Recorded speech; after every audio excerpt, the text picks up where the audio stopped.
அளவுக்கு அதிகமான கூட்டம், ஆர்வமுள்ள ஒரு கூட்டம், ஒருவரை ஒருவர் தள்ளி கொண்டு ஒருவரை ஒருவர் மிதித்து அவர்கள் கீழே விழுந்து அதனால் ஏற்பட்டது தான் அந்த இறப்பு, அதனால் ஏற்பட்டது தான் அந்த கலவரங்கள், மற்ற துயரங்கள் எல்லாமே.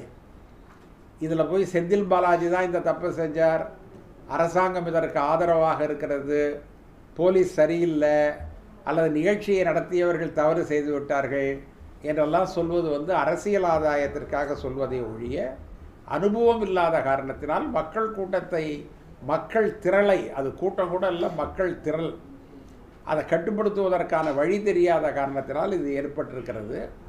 ஆனால் ஒன்று இருக்குது, என்னென்னா லட்சக்கணக்கான மக்களை திரட்டுகின்ற சக்தி நமக்கு இருக்கிறது.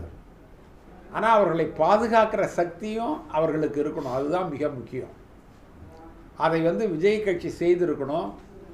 அவர்களை எவ்வாறு பாதுகாப்பது, அந்த நிகழ்ச்சியை எவ்வாறு ஒழுங்குபடுத்துவது, எவ்வாறு முறைப்படுத்துவது என்பதையும் அவர்கள் தெரிந்து வைத்திருக்க வேண்டும். புதிய கட்சி ஆரம்பித்திருக்கிறார்கள், அவர்களால் அவங்களுக்கு அது புரியல. அதுவும் கூட அந்த சிரமங்களுக்கு ஒரு காரணம். எப்படி இருந்தாலும் 41 பேருடைய உயிரிழப்பு என்பது மிகப்பெரிய இழப்பு. வருங்காலங்களில் இது நிகழாமல் நாம் பார்த்து கொள்ள வேண்டுமே ஒழிய யாரும் அரசியல் ரீதியாக பழிவாங்குவதற்கோ அல்லது ஒருவரை ஒருவர் குற்றம் சொல்வதற்கோ ஏற்ற தருணம் இது அல்ல.